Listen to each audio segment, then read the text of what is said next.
لو انت مصري، سواء كنت واقف مع الحكومة او ضدها، فخليني اقولك ان انت لازم تفرح. افرح وخلي عندك فخر ببلدك، وخلي عندك فخر بالطفرة اللي حصلت في البلد وبقوة مصر. افرح عشان انت غيرك هيفطس من الغيظ. لازم تفرح لسبب بسيط جدا، ان احنا كمصريين احنا اللي دفعنا تمن التطوير والبنية التحتية والمدن الجديدة والطرق اللي بقت بتربط كل شبر في البلد ببعض. عشان كده بقولك انت لازم تفرح. الغلو اللي انت فيه والعيشة الصعبة دي هي السبب في اللي احنا وصلنا له.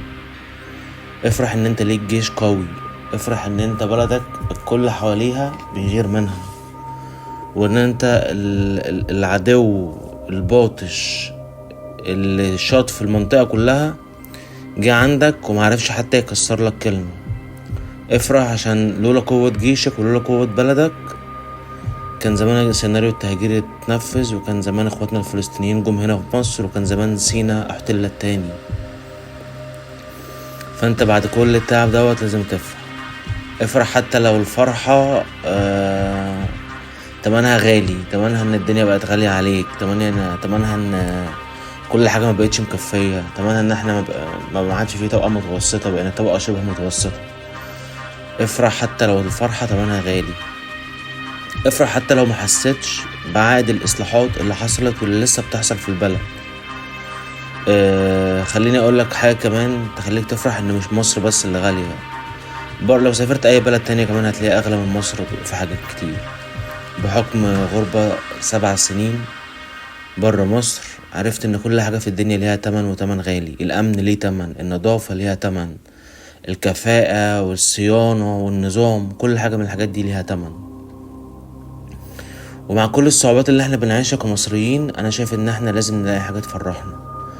وما شاء الله احنا بقالنا فترة شهر تقريبا، او داخلين في شهر في اخبار كتير جدا حلوة فوزنا بيها، والقاب كتير جدا مصر حققتها، زي شهادات الاعتماد العالمية اللي هي الايزو، وفوز مصر باليونسكو، وصعودنا كاس العالم في كرة القدم. والنهاردة افتتاح المتحف المصري الكبير. في حاجات كتير مصر عملتها اخر فترة تخلينا فخورين بالبلد دي. زي مثلا موقفنا الداعم المستمر لاخواتنا في فلسطين. فعشان كده انا بقولك افرح حتى لو انت العيشة منغصة عليك عيشتك. افرح عشان دي البداية. وزي ما الدولة كمان بتحاول تصلح في المؤسسات والبنية التحتية والاقتصاد والكلام ده كله، احنا كمان لازم نبتدي نغير من نفسنا، ونحسن من سمعتنا، ونعدل من سلوكياتنا. وبعض السلوكيات مش محتاجة تعديل، بل محتاجة ان احنا نتخلص منها تماما. ودي قصة طويلة ممكن نبقى نتكلم فيها في حلقات بعدين. وده مش تحدي بس للمواطن نفسه، بس هو تحدي كمان للبلد والدولة. لان احنا اليومين دول زي ما بنحتفل بان احنا بنحيي حضارة 7000 سنة، فاحنا اكبر دليل على ان احنا شعب بحجم وتاريخ وحضارة وكرم بلد زي مصر. لازم يكون عندنا كل العادات الكويسة وكل السلوكيات الطيبة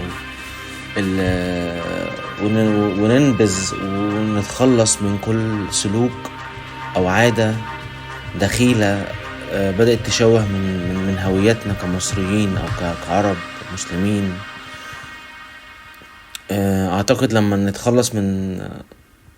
لما الدولة تعمل دورها، واحنا كمان كمواطنين نعمل دورنا، ساعتها بس هنقدر نتخلص من حاجات كتير جدا. واولهم حاجة اسمها عقدة الخواجة. العقدة اللي عندنا هنا في مصر، اللي انت دايما بتحس ان اي اجنبي ايا كان جنسيته، مجرد ان هو جه في بلدك خلاص هو بقى مميز عنك، او ان انت حتى لما بتسافر له انت ملكش قيمة زي ما هو له قيمة هنا في بلدك. تمام. ودي اكبر مشكلة بتخلينا برا بلدنا كمان مش مقدرين، لان العالم كله بياخد انطباعك من الطريقة اللي بلدك بتعاملك بيها.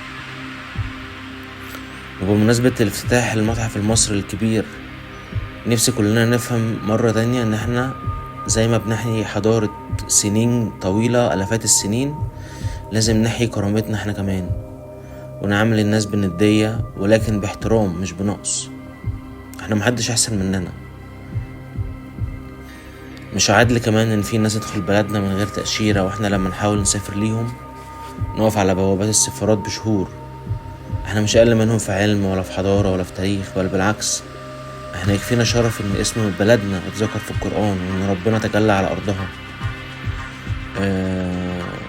تاني بكرر بقولك افرح، افرح عشان فعلا غيرك مبهور، يعني غيرك مش في مصر هنا مبهور باللي احنا بنعمله. بغض النظر انت واقف مع الحكومة او ضد الحكومة، كل حاجة ليها ما عليها، ليها ما ليها وعليها ما عليها. مفيش حاجة بيرفكت في الدنيا، مفيش حاجة كاملة في الدنيا. بس انا كمصري وكواحد عادي جدا، مش واحد يعني انا ممكن اكون عادي او اقل من عادي كمان، زي اي واحد في اي حتة. ففرحان باللي مصر وصلت له، فرحان جدا بالتطور والمدن الجديدة ومكانة وهبة مصر كمان دوليا. دي حاجة بقت مفرحاني. اتمنى ان كمان قريب نبتدي الحكومة او الناس المسؤولين يبتدوا يحسوا كمان ان جه الوقت ان المواطن المصري يبتدي فعلا يتميز ويتدلع ويدوق حلاوة الصبر وحلاوة الغلوة والعيشة الصعبة اللي احنا استعملناها سنين طويلة. شكرا جزيلا. استنونا في حلقات تانية من بودكاست The Egyptian Mosque.